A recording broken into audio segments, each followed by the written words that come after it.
as a ranking member. Thank you, Mr. Speaker. Proceed. Mr. Speaker, I will be very brief and short.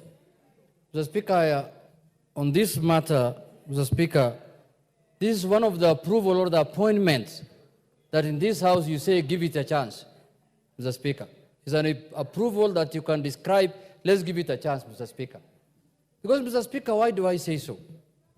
Mr. Speaker, since the new constitution came in place, I don't think this country has gotten it yet right in the appointment of an Inspector General, Mr. Speaker. As you are aware, Mr. Speaker, the Constitution, when it was enacted, was very clear on how... Mr. Speaker, what is this market going on here? Order, Elachi. I know that matter is juicy of court orders, but please, order. Proceed. Thank you, Mr. Speaker.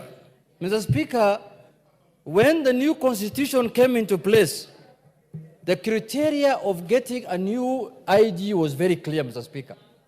And the office of the Inspector General was made a constitutional office, Mr. Speaker. But what happened? Through legislation, Mr. Speaker, this House changed the method of appointment of a new Inspector General. What was emphasized in the Constitution was that the National Police Service Commission, which is also an independent commission, was supposed to advertise in the dailies, in the media, for people to apply who wants to become the Inspector General of Kenya. Then after that, the National Police Service Commission was supposed to shortlist and come up with a few number that they can interview and then recommend names to the President, Mr. Speaker. We sat in this House in one afternoon and we changed. And we went back to the old way of doing things, where the President now nominates someone, then it's taken to the commission, then like this, like that, then the same person comes to this House to be approved, Mr. Speaker. That is not what the new Constitution was thinking about. Then we went down even to the deputy DIGs, who are not even vetted by anybody, who are appointed directly by the President, Mr. Speaker. Mr. Speaker, one of the biggest problems this country is facing is security. And if we don't get it right, we shall continue having problems day in, day out, Mr. Speaker, because there is no investment without security. We want to have, with this, the new Constitution changed our police force to a police service, Mr. Speaker. And there was a reason why that was done. Because people wanted an institution that provides services, not an institution that overlords on them, Mr. Speaker. Every year, every government that comes into place, Mr. Speaker, talks about police reforms, but nothing happens. It's just the word. It's just the statement. It ends there. We are going to reform the police. We are going to have a responsive police. We are going to have, you know, when you see our policemen in this era, in this time, Mr. Speaker, carrying rungus in town, Mr. Speaker, it's shame. Very shame. They are carrying rungus to beat up citizens, Mr. Speaker. Well, how can that happen, Mr. Speaker, in this era of today?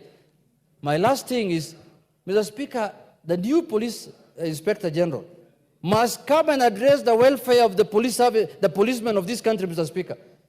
The kind of places our policemen stay and live with their families, Mr. Speaker, no one can accept to live in that situation who is a member of this House, Mr. Speaker. That issue must be addressed conclusively if the new Inspector General is to leave any legacy, Mr. Speaker. And I want to warn him there, from the floor of this House, if he is going into that office to be used politically so that he can fight certain political groupings, like the way they fought Azimio when we were doing Mandamano, Mr. Speaker, then he is going for the wrong job. We are going, even though now they are calling it broad-based, we want everybody who is not in broad-based or who is in broad-based or who is in broad-nusu, he should make sure that the citizens' rights are upheld, Mr. Speaker. And they are the law enforcers. It is the police that enforces the law, Mr. Speaker. They must enforce the law impartially. If they are going to side, if the Inspector General will be used to do certain sectarian orders, Mr. Speaker, we are going to take action against him in this House. But, Mr. Speaker, I want to conclude now by saying that Mr. Kanja has been a career policeman. He has served 35 years in the police service, 39 years, I am told, I hope and pray that he will do things differently. I hope and pray that we are going to have a police service that is responsive, and for that reason, I am saying we do this approval based on what is called, let's give it a chance. I'm not saying that I am fully satisfied, but let's give him a chance. We see how he performs. Thank you very much, Mr. Speaker. The Honorable Jane Kagiri. Thank you, Honorable Speaker, for giving me this opportunity to support the appointment of Mr. Douglas Kanja. Honorable Speaker, many a times in this House, our committee presents a report, and from the findings that they give us, you find yourself disagreeing with some. I tend to agree with everything that has been said about Mr. Douglas Kanja. Honorable Speaker, I first got to know Mr. Douglas Kanja through a phone call when he was the GSU commandant. We never got to meet in person, but the request I had, he actually assisted me over the phone. Honorable Speaker, listening to the credentials of Mr. Kanja, this is a great man that we all need to learn a lot from. Number one, Honorable Speaker, the GSU commandant, Mr. Kanja, still remains the same man as the DIG, and I believe will continue to be the same man as the Inspector General. Honorable Speaker, I believe there are only 4 areas I would want to speak to Mr. Kanja about. The first one, looking at his career progression, it is my hope and prayer that he will stand up and assist his junior officers in their welfare and in their growth in the police service, having had the experience of growing through the system. The second thing, Honorable Speaker, during the demonstrations, we watched a lot of miscommunication from the police service. Honorable Speaker, it is my hope and prayer that with Mr. Kanja in place as the Inspector General, we will have more communication with fellow Kenyans, explain to them what is required in demonstrations and what is not allowed, Mr. Speaker, so that in the eventuality, nobody finds themselves in the wrong side of the law when they are exercising their right. The third thing, Honorable Speaker, I would want to remind Mr. Kanja that Laikipia still remains a very sensitive area in terms of security. We are very grateful that we now have National Police Reservists.